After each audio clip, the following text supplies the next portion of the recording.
Assalamualaikum warahmatullahi wabarakatuh. Perkenalkan, nama saya Nurul Fadila dengan NIM 2021 050101113. Langsung saja, video yang saya buat merupakan video tugas akhir semester saya. Saya berterima kasih kepada dosen pengampu yang telah memberikan tugas ini. Jadi video kali ini saya akan memaparkan nilai-nilai universal yang baik dan buruk dalam ekonomi Islam. Baiklah, sebelum saya memaparkan apa yang menjadi nilai universal yang baik dan buruk dalam ekonomi Islam, terlebih dahulu kita juga harus mengetahui apa itu sistem ekonomi Islam. Sistem ekonomi Islam adalah sistem ekonomi yang menjadikan syariat Islam sebagai landasan utamanya. Sistem ini bertujuan untuk memenuhi kebutuhan hidup manusia tanpa melanggar aturan syariat. Sama seperti konsep ekonomi konvensional lainnya, hanya dalam ekonomi Islam, nilai-nilai Islam menjadi landasan dan dasar dalam setiap aktivitasnya. Lalu, nilai-nilai dasar ekonomi Islam adalah seperangkat nilai yang telah diyakini dengan segenap keimanan yang akan menjadi landasan paradigma ekonomi Islam. Nilai-nilai dasar tersebut berdasarkan Al-Quran dan As-Sunnah. Dan ekonomi Islam memiliki 5 nilai universal yang memiliki fungsi seperti pondasi, yaitu menentukan kuat tidaknya suatu bangunan. Kelima nilai tersebut yang menjadi prinsip-prinsip ekonomi Islam. Kemudian, kelima nilai universal tersebut dibangunlah 3 prinsip derivatif atau turunan, yaitu kepemilikan multijenis, kebebasan bertindak, serta keadilan sosial. Selanjutnya, saya akan memaparkan nilai universal yang baik dalam ekonomi Islam. Bertolak dari filsafat sistem ekonomi, dapat diturunkan perangkat nilai-nilai dasar yang dijadikan sebagai kerangka konstruksi sosial dan tingkah laku sistem. 7 nilai dasar sistem ekonomi sebagai implikasi dari asas filsafat ekonomi Islam meliputi nilai-nilai kebebasan, keadilan, maslahah, keseimbangan, tolong-menolong, persaudaraan dan kebersamaan, meratah, dan halalan toiban. Yang kita akan paparkan pertama yaitu kebebasan.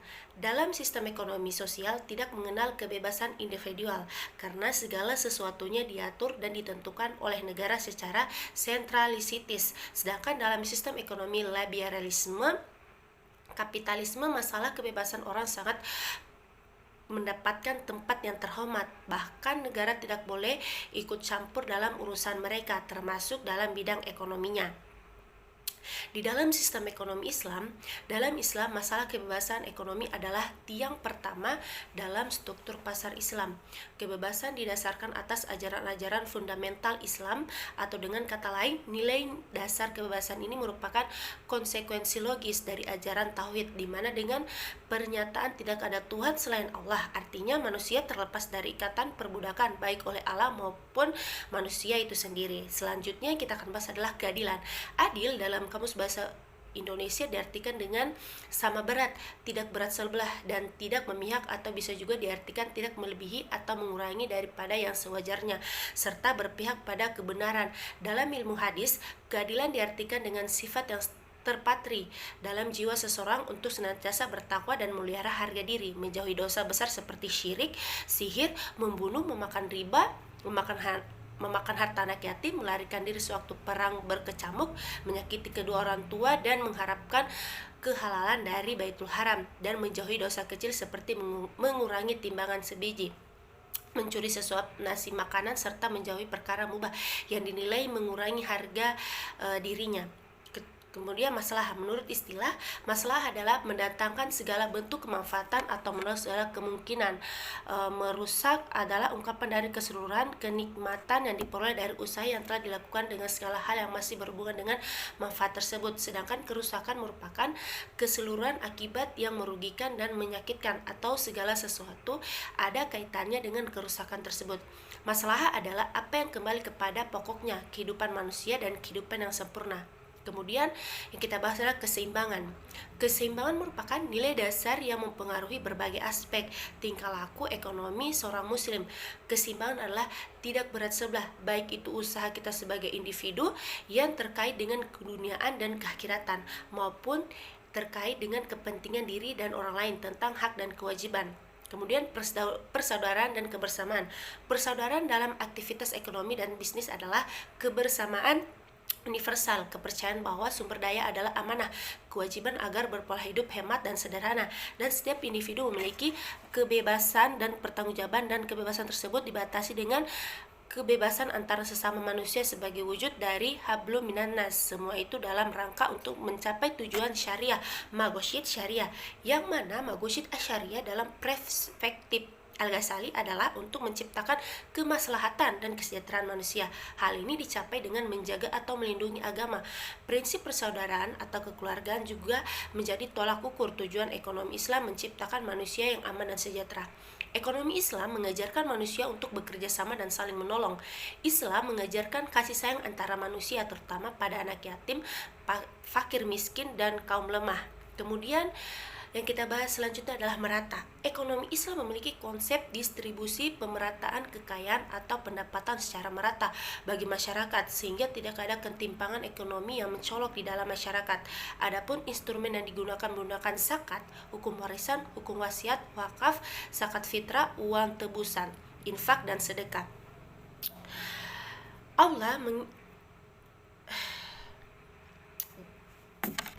Setelah saya memaparkan apa itu sistem ekonomi Islam dan apa saja nilai-nilai universal yang baik di dalam ekonomi Islam, selanjutnya saya akan memaparkan apa yang menjadi nilai universal yang buruk di dalam ekonomi Islam. Yang pertama adalah riba. Riba adalah pemberlakuan bunga atau tambahan jumlah pinjaman saat pengembalian berdasarkan presentasi tertentu dari jumlah pinjaman pokok yang diberikan kepada peminjam. Contohnya riba adalah jenis riba paling umum ketika seorang meminjam uang pada waktu pelunasan atau tenor yang di situ ada bunga tertentu. Kemudian garar. Garar adalah transaksi bisnis yang mengandung ketidakjelasan bagi para pihak, baik dari segi kuantitas, fisik, kualitas, waktu, dan penyerahan dan objek transaksinya. Contoh jual beli garar adalah ketika benda yang dijual belum tersedia, misalnya mobil anak sapi di perut tanpa menginginkan induknya juga. Kemudian saya akan bahas yang ketiga, yaitu maisir. Maisir adalah perjanjian antara pemain yang didasarkan pada bujukan oleh atau harapan bahwa mereka akan mendapatkan keuntungan yang besar tanpa mempertimbangkan kemungkinan kerugian. Contohnya game online dengan konsep taruhan seperti Hings Domino. Kemudian yaitu selanjutnya dezalim. Dezalim adalah perbuatan atau sesuatu yang kondisinya bukan selayaknya. Dezalim ini merupakan lawan kata dari adil. Terus tadlis. Tadlis adalah salah satu bentuk penipuan dalam berdagang. Bentuk ketidakkejujuran pedagang dalam menjalankan usahanya bisa jadi menipu dalam hal kuantitas, kualitas, harga, dan waktu penyerahan. Selanjutnya yaitu subhat. Subhat merupakan istilah yang menyatakan keadaan yang samar tentang kehalalan atau keharaman dari sesuatu. Subhat merujuk pada sebuah berpikir dalam memahami suatu hal yang mengakibatkan sesuatu yang salah terlihat benar ataupun sebaliknya. Dan selanjutnya yaitu khianat. Khianat bisa diartikan sebagai suatu perbuatan yang tidak melaksanakan atau menjaga apa yang diamanahkan. Khianat berarti berlaku curang dan tidak percaya.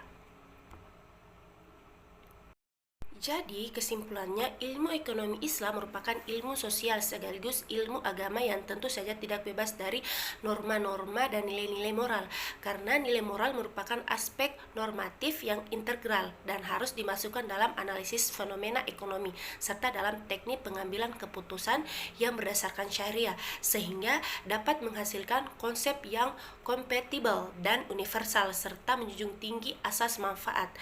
Dan ekonomi Islam bertujuan membantu manusia dalam mengelola sumber daya dalam rangka menggapai tujuan syariat. Maqasid syariah yaitu terwujudnya kesejahteraan umat Islam secara material dan imaterial, dunia dan akhirat. Al-Falah.